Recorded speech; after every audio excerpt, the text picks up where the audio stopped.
Orient bell tiles studio से आप देख रहे हैं एबीपी न्यूज।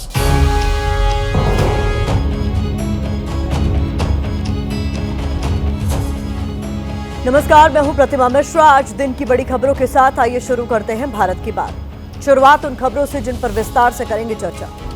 दुनिया में महंगाई से युद्ध की शुरुआत हो चुकी है। युद्ध के बीच महंगाई पर आई नई रिपोर्ट कैसे दुनिया को डरा रही है, आज उसका विश्लेषण होगा। देश के कई शहरों में पेट्रोल पंपों के बाहर लंबी लंबी कतारें लग रही हैं। क्या देश में पेट्रोल डीजल की किल्लत है या फिर ये सिर्फ अफवाह का संकट है, हम आपको दिखाएंगे। अमेरिका ईरान के बीच अब शर्तों वाले संग्राम की शुरुआत हुई है। सीज फायर की शर्तें कैसे नए बारूदी विध्वंस की शुरुआत है, ये खबर भी आपके लिए होगी। और हर दिन की तरह रात 8:30 बजे आप मेरे साथ देखेंगे स्पेशल रिपोर्ट। बातचीत की सभी लाइनें व्यस्त हैं। शुरुआत करते हैं और आज सबसे पहले बात ईरान इजराइल युद्ध से आने वाली महंगाई की करेंगे। युद्ध पर ब्रिटिश जर्नल द इकोनॉमिस्ट की ताजा रिपोर्ट सामने आई है। इस रिपोर्ट में आपके लिए एक अच्छी खबर है और एक बुरी। शुरुआत अच्छी खबर से करते हैं। खबर यह है कि पश्चिम एशिया के युद्ध से वैश्विक मंदी आने की आशंका कम है और बुरी खबर यह है कि युद्ध महंगाई की एक नई स्ट्राइक लेकर आएगा। इस महंगाई स्ट्राइक की एक पूरी चेन है। इस चेन का ऊपरी सिरा तेल गैस की कीमतों से जुड़ता है, क्योंकि इस युद्ध ने दुनिया के एनर्जी मार्केट या ऊर्जा बाजार का पूरा बैलेंस ही बिगाड़ दिया है। इस बैलेंस बिगड़ने का मतलब आप समझते हैं? इसका मतलब यह है कि हर उस चीज के दाम बढ़ने का खतरा है जो आप और हम अपनी रोजमर्रा की जिंदगी में इस्तेमाल करते हैं, यानी आपके खाने की थाली से लेकर आपके बल्ब की बिजली तक। इसके अलावा आपका कार चलाना भी महंगा हो जाएगा। महंगाई की इस चेन को ग्राफिक्स के जरिए भी आपको समझा देते हैं। तेल गैस के संकट से ईंधन महंगा होगा, इससे ट्रांसपोर्टेशन की लागत बढ़ जाएगी। ट्रांसपोर्टेशन की लागत बढ़ेगी तो जरूरी चीजों के दामों में बढ़ोतरी होगी। इसके अलावा तेल गैस की कमी होगी तो ऊर्जा उत्पादन पर भी इसका असर पड़ेगा। ऊर्जा उत्पादन में कमी आएगी तो बिजली की दरें बढ़ जाएंगी। मतलब इस महंगाई युद्ध की लपटें चारों तरफ से आपको घेर लेंगी। हम जानते हैं कि महंगाई दिखाने वाले आंकड़े समझने में अक्सर मुश्किल पैदा होती है, लेकिन महंगाई तो जेब पर महसूस होती है। इसलिए हम आपको सिर्फ आंकड़े नहीं दिखाएंगे, बल्कि युद्ध के हालात की रिपोर्ट भी आपके सामने रखेंगे। इसके अलावा हमारे पास कुछ ग्राउंड रिपोर्ट्स भी आई हैं जो दिखा रही हैं कि कैसे ये संकट उनके कामकाज पर बुरा असर डाल रहा है।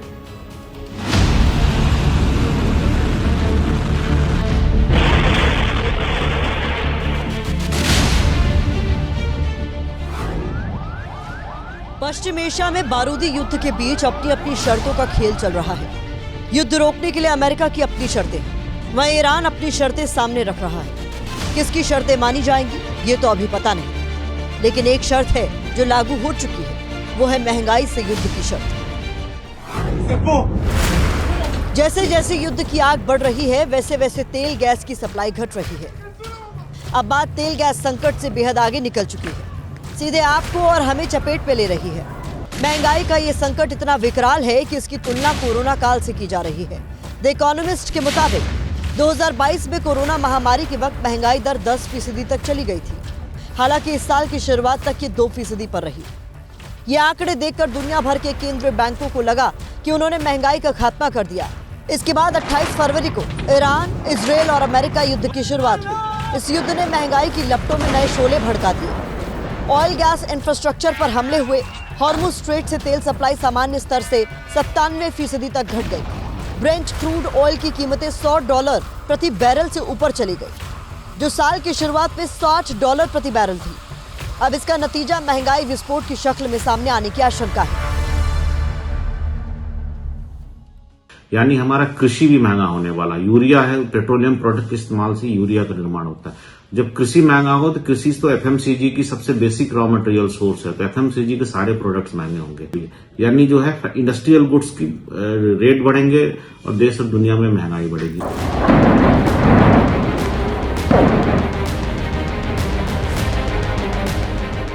क्योंकि युद्ध से सप्लाई चेन प्रभावित हुई है, जरूरी चीजों की कमी हो गई है, लागत बढ़ रही है और कामकाज घट रहा है, जैसा मुंबई में 150 साल पुराने डब्बा वालों के साथ हुआ। डब्बा वालों के 20,000 डिब्बे कम हो गए हैं। ये लोग मेस से खाने मंगाने वाले और घरों से डब्बा मंगाने वालों को सप्लाई करते थे, लेकिन मेस से खाना मंगाने वाले डब्बे बंद हो गए हैं। इसके अलावा पहले ये लोग 100 से 125 लोगों का खाना तैयार करते थे, जो अब घटकर 40 रह गया है। ऐसा इसलिए हुआ है क्योंकि गैस का संकट है। गैस का टूटाव होने के कारण जो मेस है हमारे पास है उनसे कुछ मेस ने गैस के कारण बंद कर दिया है। कम से कम 20-25 हज़ार के ऊपर कस्टमर बंद हो गए। आमतौर पर यहाँ कई सारे व्यंजन बनते दिखते हैं और इनका रोज़गार चलता है, लेकिन अब स्थिति देखिए, ये जो काउंटर्स आप देख पा रहे हैं यहाँ रोज़ जो पूरा खाना बनता है वो खाना बन नहीं पा रहा और सब कुछ यहाँ पर खाली नज़र आ रहा है। क्या करेंगे, बंद रखना पड़ेगा, बाकी कुछ कर नहीं सकते हैं। दुकान बंद करना पड़ेगा, फिर क्या करेंगे। वही जयपुर में ऑनलाइन फूड डिलीवरी का कामकाज भी मंदा हो गया है, क्योंकि जोमेटो, स्विगी जैसे प्लेटफॉर्म्स ने अपनी फीस बढ़ा दी है। ऑनलाइन ऑर्डर कम हो रहे हैं, कुछ रेस्टोरेंट बंद हुए हैं और कुछ ने मेन्यू में कटौती की है। पहले स्विगी जोमेटो पर लगभग 130 से 150 ऑर्डर आते थे, वो घट के अब 20 से 30 हो गए हैं। पहले से बहुत कम बुकिंग हो गई है, हमारी शिफ्ट पूरी नहीं हो पाती है, ज़्यादा मेहनत करनी पड़ती है।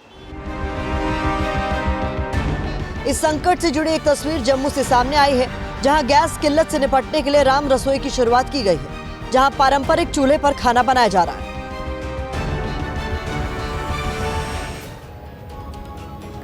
आम आदमी पर सबसे ज्यादा असर खाने पीने की चीजें महंगी होने से पड़ता है। इसके बाद घरेलू इस्तेमाल की बाकी चीजें आती हैं। अब इन दोनों ही चीजों पर महंगाई वाली स्ट्राइक होने की बड़ी आशंका है। भारत अपनी खाद यानी फर्टिलाइजर्स की जरूरत का 26 से 30% पश्चिम एशिया के देशों से आयात करता है। अब यह आयात प्रभावित हो रहा है और जब कृषि में इस्तेमाल होने वाली खाद ही महंगी हो जाएगी तो खाने पीने की चीजों के दाम बढ़ना तय है। भारत सालाना लगभग 50 लाख टन दालों का आयात करता है।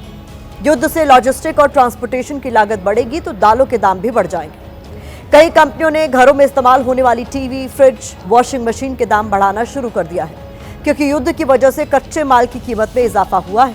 महंगाई की मार उन देशों पर सबसे ज्यादा पड़ने की आशंका है जो पश्चिम एशिया से सबसे ज्यादा गैस और तेल इंपोर्ट करते हैं, जिनमें भारत भी एक है। अब महंगाई का एक नियम समझिए। माना जाता है कि अगर तेल की कीमतें $10 प्रति बैरल बढ़ती हैं तो महंगाई दर में 0.3 से 0.4% का इजाफा होता है। अगर माना जाए कि तेल की कीमतें $100 प्रति बैरल बनी रहेंगी तो महंगाई दर 4% से ऊपर जा सकती है। दुनिया के कई देश इस खतरे को समझ रहे हैं। उन्होंने इस संकट से निपटने के लिए कदम उठाने भी शुरू कर दिए हैं।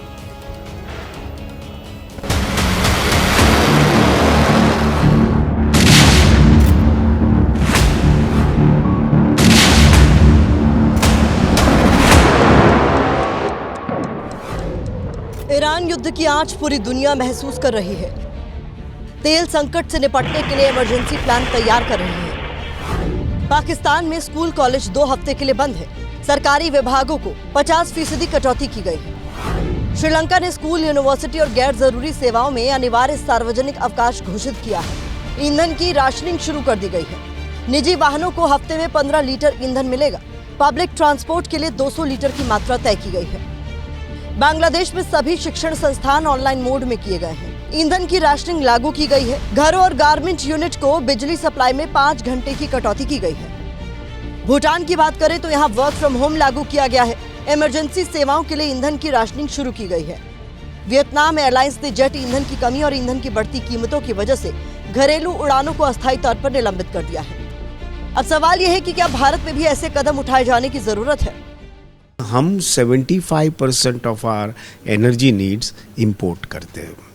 अब हाई एनर्जी प्राइसेस की वजह से क्या होगा कि वो इन्फ्लेशनरी होगा, डिमांड स्लम्प होगा और जो एक्सपेक्टेड ग्रोथ, इकोनॉमी का ग्रोथ है, उसमें कहीं ना कहीं फिर से एक दोबारा डी-रेटिंग हो सकती है।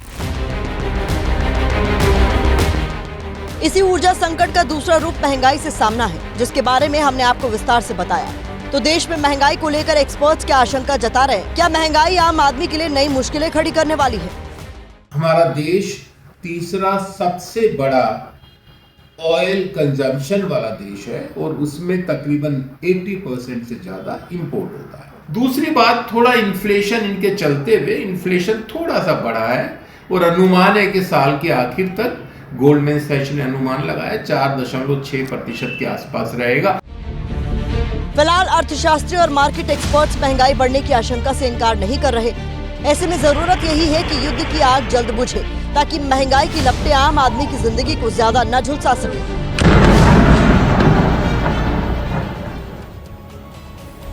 अपनी कवर स्टोरी में हमने आपको महंगाई संकट के साथ दुनिया के कुछ देशों में गहराई ईंधन और ऊर्जा संकट की जानकारी दी। अब दूसरी स्टोरी में हम उस सवाल का जवाब आपको देंगे जिसके बारे में जानना आपके लिए जरूरी है।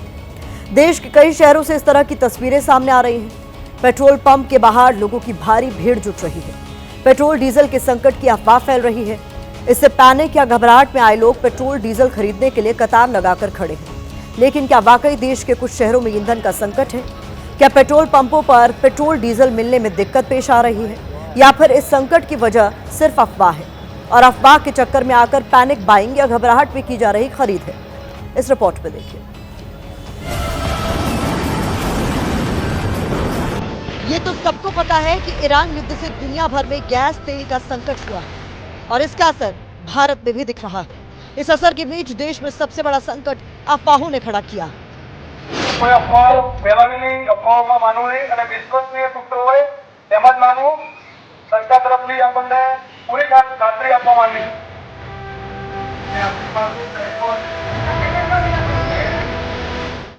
जैसे यूपी के अयोध्या में पेट्रोल डीजल की कमी वाली अफवाह फैली। घबराहट में आए लोग पेट्रोल डीजल खरीदने के लिए पेट्रोल पंप के बाहर जमा हो गए। पेट्रोल पंप पर लंबी कतारें लग गई। अफवाह की रफ्तार इतनी तेज होती है कि एक शहर से दूसरे शहर पहुंचने में सेकंड भी नहीं लगाती। यूपी के अंबेडकर नगर में भी अफवाह ने संकट खड़ा कर दिया।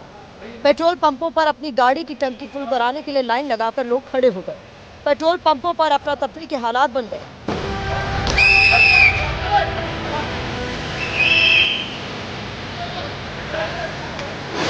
अफवाह को राज्यों की सीमाएं भी नहीं रोक पाती। यूपी के साथ मध्य प्रदेश में भी कई शहरों में पेट्रोल डीजल की किल्लत वाली अफवाह फैली। इसके बाद नीमच से लेकर बड़वानी, बालाघाट से लेकर आगर मालवा तक पेट्रोल पंप के बाहर लोगों की कतार लग गई। लोगों के बीच जल्द से जल्द अपनी गाड़ी की टंकी फुल कराने की होड़ मची थी। आगर मालवा में तो लोग गाड़ी के साथ ड्रम लेकर भी पेट्रोल पंप पर पहुंचे। अफरा तफरी के हालात देखकर प्रशासन को मौके पर उतरना पड़ा।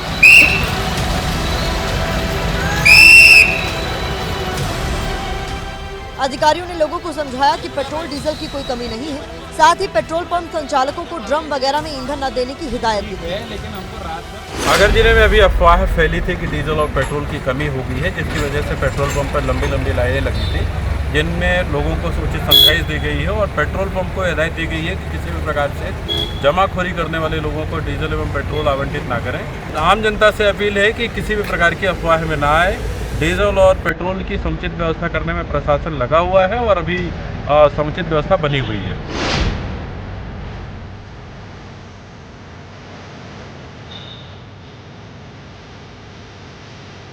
उत्तर के साथ देश के दक्षिणी राज्य भी इस अफवाह की चपेट में आए। हैदराबाद में सोशल मीडिया पर एक अफवाह फैली। अफवाह ये थी कि ईरान युद्ध की वजह से पेट्रोल डीजल की कमी होने वाली है। पेट्रोल पंप का स्टॉक खत्म होने वाला है। इसके बाद सिकंदराबाद से लेकर बंजारा हिल्स, मेहंदीपट्टनम तक पेट्रोल पंपों के बाहर लाइन लग गई। लोग किसी भी तरह चाहते थे कि बस उनकी गाड़ी की टंकी फुल हो जाए। पेट्रोल पंप से खड़े रहे 20 से 25 मिनट से खड़े रहे। जब पहले 2 मिनट में हो जाता था, 25 मिनट में हो जा रहा और ये पैनिक है। जल्दी से ख़त्म हो जा रहा है, समझे। पेट्रोल बोलता है सब पेट्रोल नहीं मिल रहा, इसीलिए तो आया। में आधा घंटा का ऊपर हो गया। देखा आपने, तेल गैस संकट से ज्यादा इस वक्त देश में अफवाहों का बाजार गर्म है। पेट्रोल डीजल के साथ एलपीजी सिलेंडर बुकिंग को लेकर भी आज लखनऊ में अफवाह फैली। यह अफवाह फैलाने का काम शहर की एक गैस एजेंसी के बाहर लगाए गए नोटिस ने किया। नोटिस में लिखा था कि 25 दिन नहीं बल्कि 35 दिन के बाद ही बुकिंग करवाएं। एजेंसी के कर्मचारी ने बताया कि बुकिंग पर यही मैसेज आ रहा है, इसलिए 35 दिन में बुकिंग वाली सूचना दी जा रही है। हालांकि इस पर सरकार की ओर से रुख साफ किया गया है। शहरी इलाकों में 25 दिन ही एलपीजी बुकिंग का टाइम है।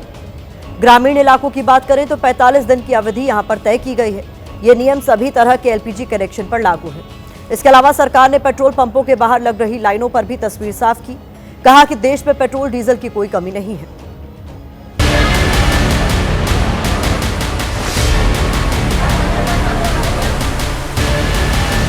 गैस एजेंसी पर एक स्लिप चिपकाई गई है।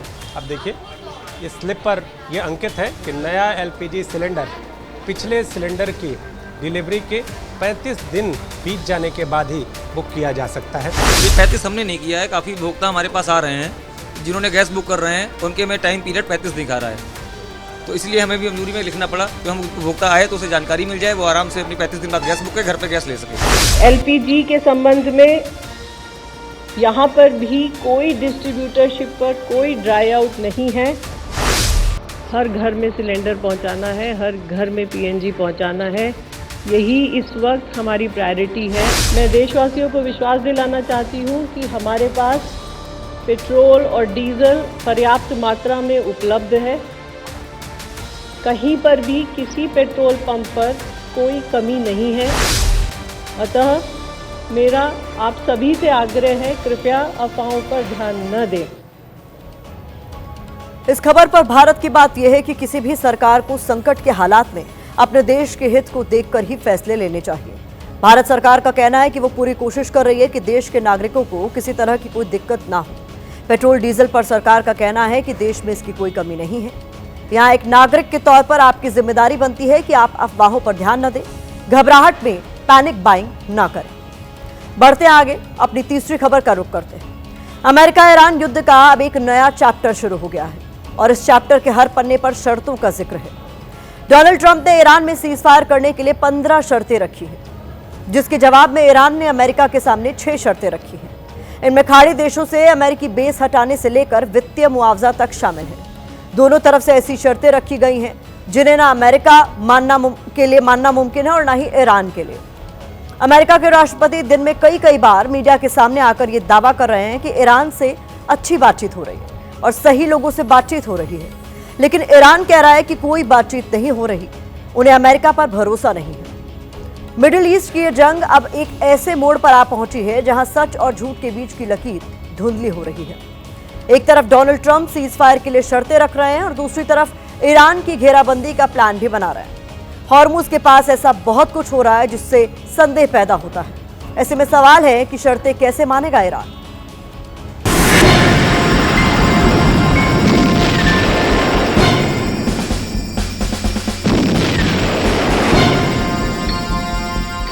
मुझे किसी पर भरोसा नहीं है। मैं आप पर भी भरोसा नहीं करता हूँ, लेकिन अगर मैं आपको नहीं जानता तो शायद मेरे पास ज्यादा विकल्प होता। क्या आपको लगता है कि मुझे उन पर भरोसा है? मुझे उन पर भरोसा नहीं है। अब डोनाल्ड ट्रंप ही बताएं कि जब भरोसा ही नहीं है तो सीज फायर के लिए 15 शर्तों की लिस्ट क्यों जारी की? जब भरोसा ही नहीं है तो फिर वो ईरान से बातचीत क्यों कर रहे हैं? प्रेसिडेंट ट्रंप, बातचीत का रास्ता भरोसे से होकर ही जाता है, लेकिन आपको तो भरोसा ही नहीं है। इन्हीं ट्रंप ने कुछ घंटे पहले ईरान के सामने शर्तों का पिटारा खोला है। सीज फायर के लिए ईरान के सामने पूरी 15 शर्तें रखी हैं। ट्रंप की शर्त यह है कि जंग तब रुकेगी जब ईरान अपनी सभी परमाणु क्षमताओं को खत्म कर देगा। ईरान वादा करे कि वो कभी भी परमाणु हथियार नहीं बनाएगा। ईरान अपने यहाँ अब परमाणु संवर्धन नहीं करेगा। परमाणु साइट नतांज, इस्फहान और फोर्डो को बंद किया जाएगा। ईरान आगे से हिजबुल्लाह, हुती को फंडिंग नहीं करेगा। ईरान हॉर्मुज को खोले और आगे इसे कभी ब्लॉक नहीं करेगा। ये तो हमने 6 शर्तें बताई हैं, ऐसी पूरी 15 शर्तें हैं। किसी पर भरोसा नहीं करने वाले ट्रंप को अब ईरान के तोहफे पर भरोसा हो रहा है।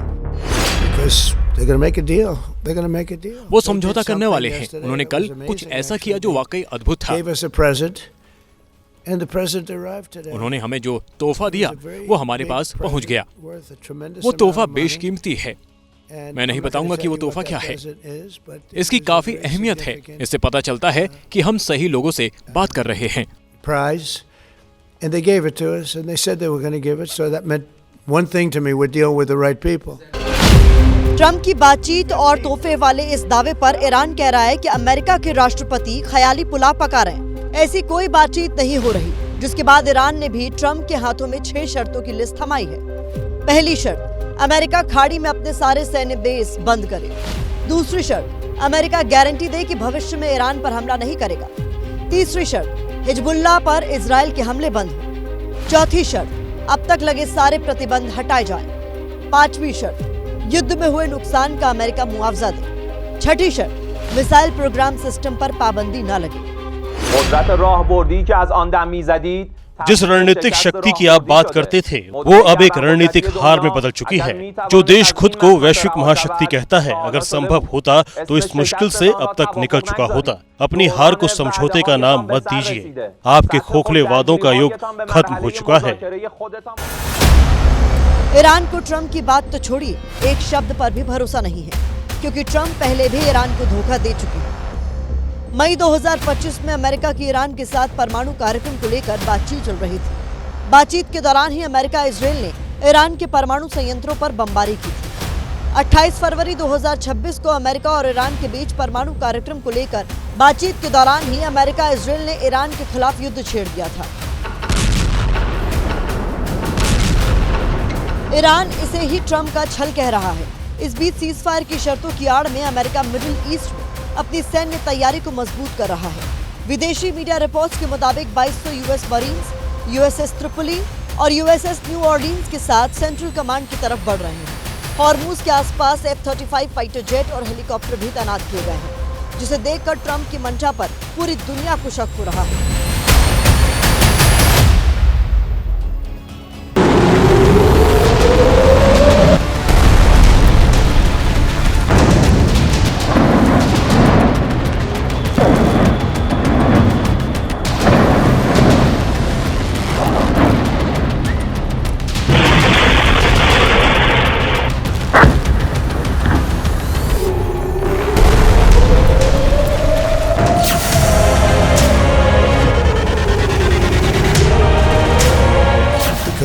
They're going to make a deal. They're going to make a deal. They did something yesterday that was amazing, actually. They gave us a present, and the present arrived today. And it was a very big present.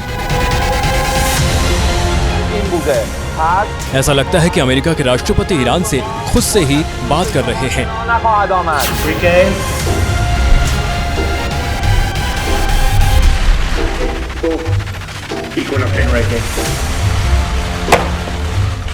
Okay, so आपके द्वारा dial किया गया number अभी व्यस्त है, कृपया कुछ समय पश्चात प्रयास करें। अमेरिका के राष्ट्रपति डोनाल्ड ट्रंप ईरान के साथ बातचीत के दावे को इतना बढ़ चढ़कर पेश कर रहे हैं, ऐसा लग रहा है कि आज नहीं तो कल बात बन ही जाएगी। लेकिन सच्चाई यह है कि ट्रंप नंबर तो डायल कर रहे हैं, लेकिन दूसरी तरफ उनका फोन कोई नहीं उठा रहा। ट्रंप बात, मुलाकात, शांति और समझौते जैसे शगुफे तो छोड़ रहे हैं, लेकिन ईरान उनके हर दावे को बारी बारी से खारिज कर रहा है। तभी तो हम कह रहे हैं कि ईरान की तरफ से बातचीत की सभी लाइनें व्यस्त हैं। ट्रंप ट्राई कर रहे हैं, लेकिन हासिल कुछ नहीं हो रहा। ऐसा है इसलिए क्योंकि ईरान को ट्रंप पर रत्ती भर विश्वास नहीं है। ईरान ने कहा है कि बातचीत की कोशिश पहले भी हुई थी, लेकिन ट्रंप ने हमें एक बार नहीं बल्कि 2 बार धोखा दिया। 3 हफ्ते पहले अमेरिका और ईरान जिनेवा में एक समझौता करने ही वाले थे, लेकिन इसके 2 दिन पहले ही ईरान पर इजराइल और अमेरिका ने हमला कर दिया था। और इस बार भी ट्रंप वैसी ही हरकतें कर रहे हैं। एक तरफ वो ईरान से बातचीत के आगे बढ़ने का दावा कर रहे हैं और दूसरी तरफ अमेरिका के जंगी जहाजों पर सवार होकर मरीन कमांडो ईरान पहुंच रहे हैं। कहा जा रहा है कि ट्रंप बातचीत का दिखावा कर युद्ध के अगले चरण की तैयारी में जुटे। तो क्या ट्रंप वाकई समझौता करना चाहते हैं या फिर 5 दिन के ब्रेक के बहाने उन्होंने हॉर्मूज पर कब्जा करने की कोई नई चाल चली है?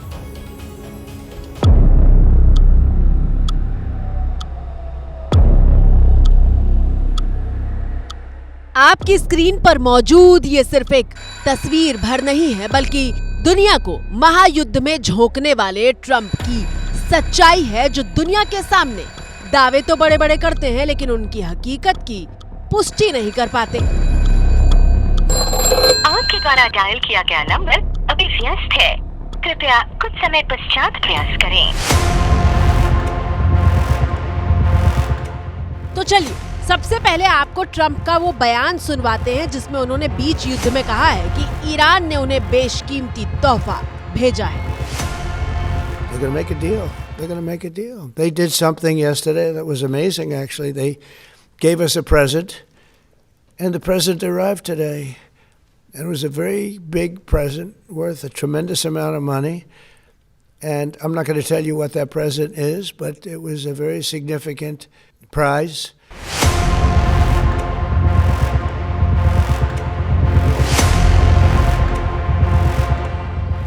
सुना आपने, अमेरिका जैसी सुपर पावर के राष्ट्रपति की कुर्सी पर बैठने वाला शख्स, जिस मुल्क के खिलाफ अब तक की सबसे बड़ी जंग छेड़े हुए है, उससे तोहफा मिलने की बात करता है, लेकिन ये बताने को राजी नहीं कि तोहफे में मिला क्या है।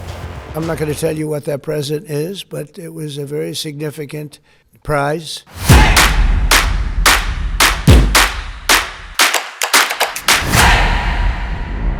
24 मार्च को ट्रंप ओवल ऑफिस में पत्रकारों से बात कर रहे थे और तोहफे वाले बयान के बाद ट्रंप ने दावा किया कि उनकी ईरान में बिल्कुल सही लोगों से बात हो रही है। It wasn't nuclear related. It was oil and gas related, and it was a very nice thing they did. But what it showed me is that we're dealing with the right people. लेकिन Trump जिनसे बात कर रहे हैं वो सही लोग आखिर हैं कौन? ईरान की टॉप लीडरशिप खत्म हो चुकी है तो फिर युद्ध रोकने के लिए ट्रंप आखिर किससे बात कर रहे हैं? बातचीत के बड़े बड़े दावों के बीच ईरान की सेना के प्रवक्ता का बयान आया है जिसमें उन्होंने न सिर्फ बातचीत के दावे को खारिज किया बल्कि यहाँ तक कहा कि ऐसा लगता है कि अमेरिका के राष्ट्रपति ईरान से नहीं बल्कि खुद अपने आप से बातें कर रहे हैं। डोनाल्ड ट्रंप साहब इस समय जो ये कर रहे हैं इसको स्ट्रेटेजिक डिसेप्शन कहते हैं। ओमान के फॉरेन मिनिस्टर कहा था ना कि समझौता होने वाला है, 15 मिनट में फिर ठोक दिया था। इसी तरह से ये अब बातें कर रहे हैं कि मैंने ये प्रपोजल भेजा, वो प्रपोजल भेजा। लेकिन मेरा अपना मानना है ट्रंप साहब किसको एड्रेस कर रहे हैं? डोमेस्टिक ऑडियंस को। देखो जी, मैं तो कितना अच्छा नन्हा सा प्यारा सा ईमानदार सा बच्चा हूँ, ये देखिए बदमाश ईरानी मेरी बात नहीं मानते, मैं तो बड़ा रीजनेबल आदमी हूँ, मैंने कितनी चीज़ें कही। तो वो ईरान की ऑडियंस के लिए भी एक ये खून चूस रहे हैं तुम्हारा, और उसकी अपनी ऑडियंस के लिए मैं तो बहुत अच्छा आदमी हूँ। So take it from me, कोई मध्यस्थता कहीं नहीं होगी। मध्यस्थता की बात कर रहे हैं इजिप्ट जो नफरत करता है ईरान से, बात कर रहे हैं तुर्की जो नफरत करता है इजराइल से, और तीसरा है जिहादिस्तान जिससे सब नफरत करते हैं। तो ये हवा में पतंगे उड़ाओ। आपके द्वारा डायल किया गया नंबर अभी व्यस्त है, कृपया कुछ समय पश्चात प्रयास करें। दिलचस्प बात यह है कि अमेरिकी राष्ट्रपति डोनाल्ड ट्रंप जोर जोर से इस बात को दोहरा रहे हैं कि ईरान भी शांति चाहता है और परमाणु कार्यक्रम संबंधी अमेरिका की शर्तों को मानने के लिए तैयार है। We're in negotiations as it turned out, and now you've seen what I said yesterday was exactly correct. We're in negotiations right now. They're doing it along with Marco, JD. We have a number of people doing it, and the other side, I can tell you, they'd like to make a deal. They're talking to us, and they're talking sense. They're not going to have a nuclear weapon, and we're talking about that. And I don't want to say in advance, but they've agreed they will never have a nuclear weapon. They've agreed to that. बिना कुछ कहे ही Trump काफी कुछ कह जाते हैं, लेकिन Iran पूछ रहा है कि अगर अमेरिका युद्ध विराम करना चाहता है तो क्या अपने हजारों मरीन कमांडो की फौज को ईरान पिकनिक मनाने के लिए भेज रहा है? आपके द्वारा डायल किया गया नंबर अभी व्यस्त है, कृपया कुछ समय पश्चात प्रयास करें।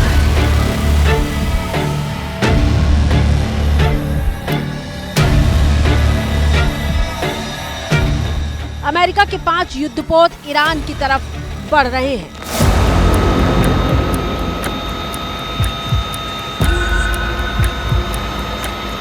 पश्चिम एशिया में 5 युद्धपोतों का पहुंचना बड़ी बात होगी।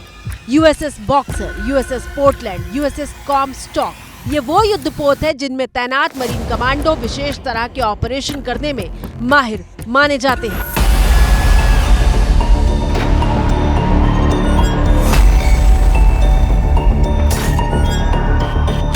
ऐसा माना जा रहा है कि अमेरिकी राष्ट्रपति ट्रंप 5 दिन के आधे युद्ध विराम वाली चाल को चलकर हॉर्मूज को खाली कराने के लिए अपने स्पेशल मरीन कमांडो की फौज को भेज रहे हैं। ये चीज बड़ी स्पष्ट है कि ऑयल को वो कंट्रोल करना चाहता है। वेनेजुएला का ले लिया है, उसके पास अपनी प्रोडक्शन बहुत है। रूस अपना जो कर रहा है करने दो, चीन के पास इतनी प्रोडक्शन तेल की है नहीं, वो तो बहुत बड़ा इंपोर्टर है। अल्टीमेट टारगेट चाइना है, चाइना के ऊपर को मार पड़ेगी। और जो ईरानियंस ने अगर कहा है कि ये हम पे फिर हमला करेगा, 100% ये करेगा। ये सिर्फ एक जिसको कहते हैं डिसेंट इंटरवल, एक किताब थी वियतनाम जंग के बारे में, कम्बोडिया के बारे में, कि आप वियतनाम में जंग लड़ रहे हो तो कम्बोडिया पे कब हमला करोगे, ये वियतनाम वॉर की बात है। तो उसने कहा आफ्टर अ डिसेंट इंटरवल, तो ये डिसेंट इंटरवल का इंतजार कर रहा है। आपके द्वारा डायल किया गया नंबर अभी व्यस्त है, कृपया कुछ समय पश्चात प्रयास करें। लेकिन अब सवाल यह है कि क्या अमेरिकी मरीन कमांडो ईरान की जमीन पर उतरेंगे? युद्ध के 25 दिन बीतने के बाद अमेरिका ये अच्छे से समझ चुका है कि बिना जमीन पर ऑपरेशन किए वो स्ट्रेट ऑफ हॉर्मूज को नहीं खोल सकता। ये वही रास्ता है जिससे होकर पूरी दुनिया का 20% से ज्यादा तेल और गैस गुजरता है। 28 फरवरी को ईरान पर हमले के बाद से समंदर का ये रास्ता बंद है जिस पर ईरान का कब्जा है। ईरान साफ कर चुका है कि दुश्मन देशों के जहाज को वो हॉर्मूज से नहीं गुजरने देगा। दूसरी तरफ ट्रंप ने पहले तो हॉर्मुज को बाकी दुनिया की समस्या बताया था, लेकिन अब वैश्विक दबाव है। उनकी मजबूरी ऐसी है कि ट्रंप अमेरिकी युद्धपोत ईरान रवाना कर चुके हैं। अमेरिकी सेना की 82वीं एयरबोर्न डिवीजन के करीब 2000 जवानों को मिडिल ईस्ट भेजा जा रहा है। ये जवान इमीडिएट रिस्पांस फोर्स का हिस्सा हैं, जो 18 घंटे के भीतर दुनिया के किसी भी कोने में तैनात हो सकते हैं। अमेरिका के एपिक फ्यूरी ऑपरेशन के तहत अमेरिका के 50,000 जवान यहां पहले से ही तैनात हैं और बातचीत के बीच मरीन कमांडो को भेजने से ईरान का शक ट्रंप पर और ज्यादा गहरा गया है।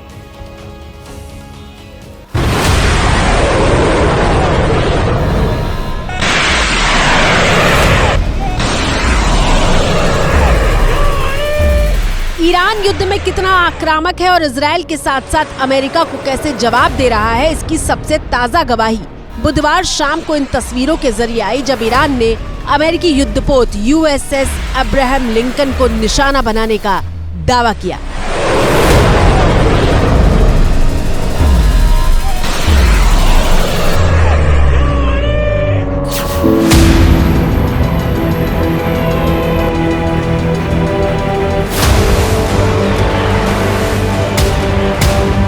अमेरिका का USS अब्राहम लिंकन युद्धपोत उनकी आन बान और शान माना जाता है। इसकी विशाल क्षमता और घातक मारक शक्ति की वजह से इसे दुनिया के सबसे शक्तिशाली युद्धपोतों में गिना जाता है। अमेरिका का USS लिंकन 2 परमाणु रिएक्टरों से लैस है, जिसकी वजह से बिना ईंधन भरे 20 साल से भी ज्यादा वक्त तक इस युद्धपोत को समंदर में तैनात रखा जा सकता है।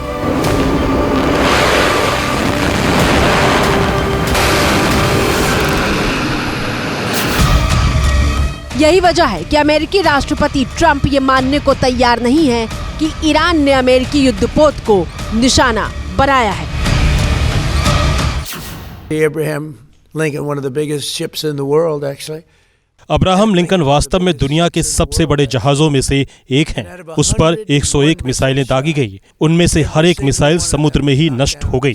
जरा सोचिए इसका क्या मतलब है। 101 मिसाइलें अत्यंत आधुनिक और बेहद तेज गति वाली मिसाइलें जहाज पर दागी गई और सभी 101 मिसाइलें नष्ट कर दी गई। आपके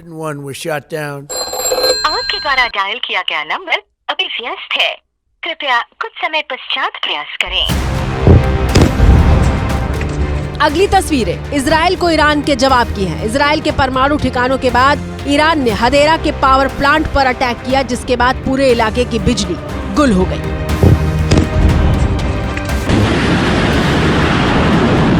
जैसे जैसे दिन बीत रहे हैं, ईरान और ज्यादा आक्रामक दिखाई दे रहा है।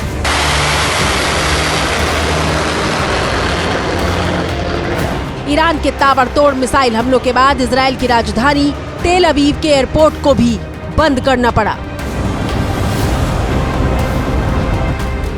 घायल और चोट खाया हुआ ईरान इस वक्त क्या सोच रहा है और कितना आक्रामक है, ये ईरानी सेना के बयान से साफ हो जाता है। जिस रणनीतिक शक्ति की आप बात करते थे, वो अब एक रणनीतिक हार में बदल चुकी है। जो देश खुद को वैश्विक महाशक्ति कहता है, अगर संभव होता तो इस मुश्किल से अब तक निकल चुका होता। अपनी हार को समझौते का नाम मत दीजिए। आपके खोखले वादों का युग खत्म हो चुका है। ईरान की सेना के बाद ईरान की जनता के मन में क्या है वो भी देख लीजिए। आपकी स्क्रीन पर मौजूद पहली तस्वीर ईरान के कोने कोने में पसरे मलबे की है। इजराइल और अमेरिका के ताबड़तोड़ हमलों ने तेहरान समेत ईरान के तमाम शहरों को मलबे में बदल दिया है। बावजूद इसके हर रात ईरान की जनता सड़कों पर उतरती है और अपनी सेना और शासन को संभाल रहे लोगों के समर्थन में नारे लगाकर उनकी हौसला अफजाई भी करती है।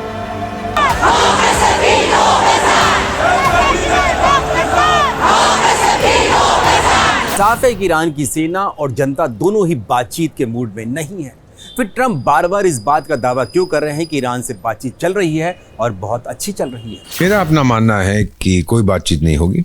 ईरान की सेना ने तो खारिज कर दिया। ट्रंप ने जो कहा था कि मैं बड़े लोगों से बात कर रहा हूँ, ये कर रहा हूँ, this is all total nonsense. सच्चाई ये है कि ट्रंप साहब, देखिए, लोग कहते हैं कोई नहीं झुकेगा, कोई नहीं रुकेगा, लेकिन थकेंगे दोनों। अमेरिका थक गया है, ट्रम्प साहब थक गए हैं। भले ही कहते हैं कि मुझे जंग में बहुत मजा आता है, ट्रम्प ऐलान कर देगा कि मैं जीत गया, अब मैं घर जा रहा हूँ। बाकी हॉर्मुज़ में जिसको तकलीफ होती है, अमेरिका को कोई तकलीफ नहीं होती, वो तो तेल किसी देश से लेता ही नहीं, वो तो एक्सपोर्ट करता है। कहेगा भाई तुम लोग करो जो करना है, मैं चला।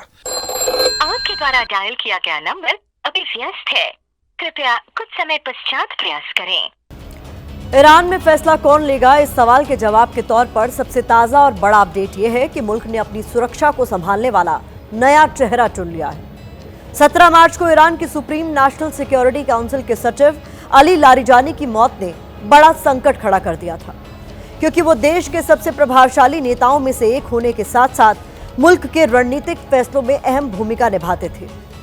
लारिजानी की मौत के करीब 7 दिन बाद ईरान ने मोहम्मद बाघेर जोलघद्र को सुप्रीम नेशनल सिक्योरिटी काउंसिल का नया सचिव बनाया है।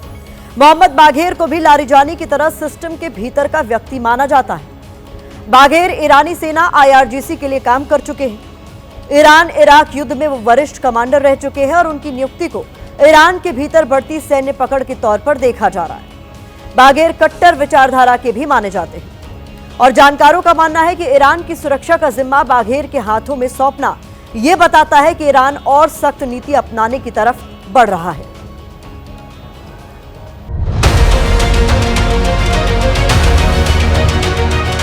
ट्रंप का दावा है कि उनकी ईरान से बातचीत चल रही है, लेकिन बात किससे हो रही है इस पर वो अपने पत्ते नहीं खोल रहे हैं।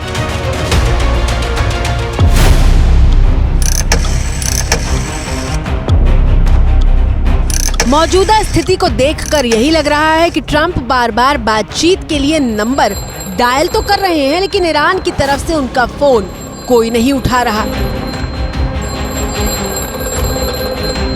ईरान में इस वक्त 3 चेहरे दिखाई दे रहे हैं जो अमेरिका के साथ बातचीत को आगे बढ़ा सकते हैं।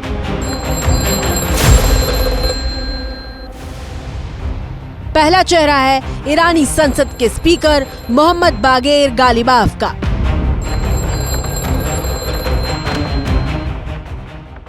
दूसरा चेहरा है ईरान के विदेश मंत्री सैयद अब्बास अराक्ची का, जो पूरी दुनिया में ईरान की आवाज बने हुए हैं।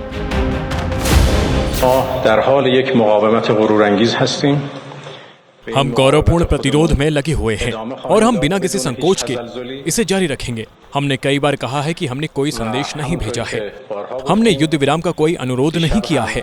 हालांकि इस युद्ध का अंत इस तरह होना चाहिए कि यह दोबारा न हो।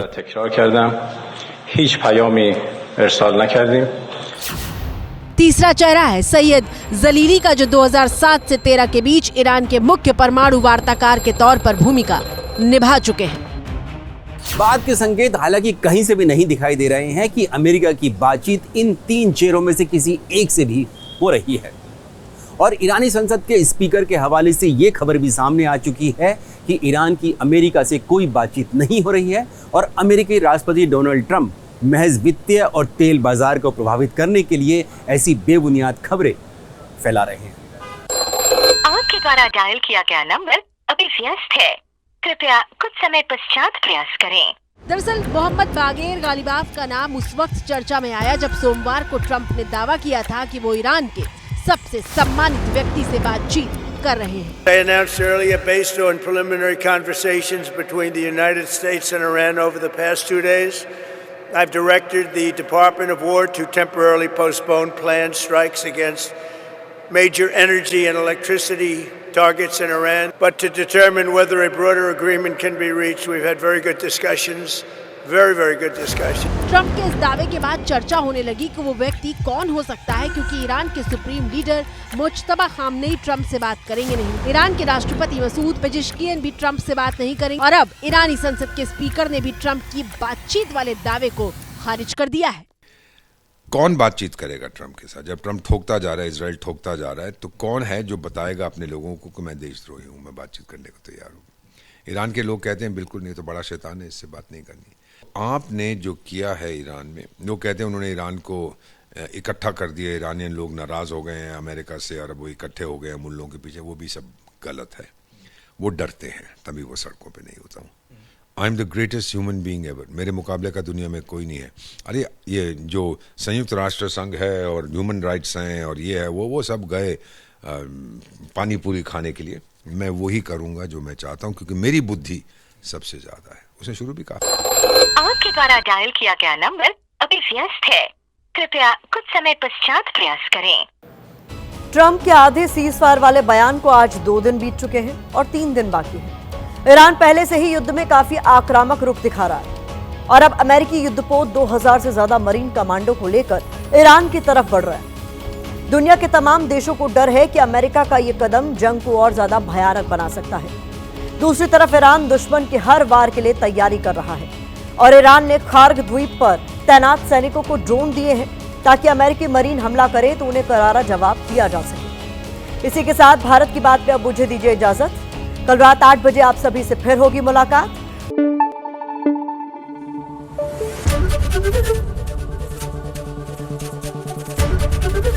एबीपी न्यूज आपको रखे आगे।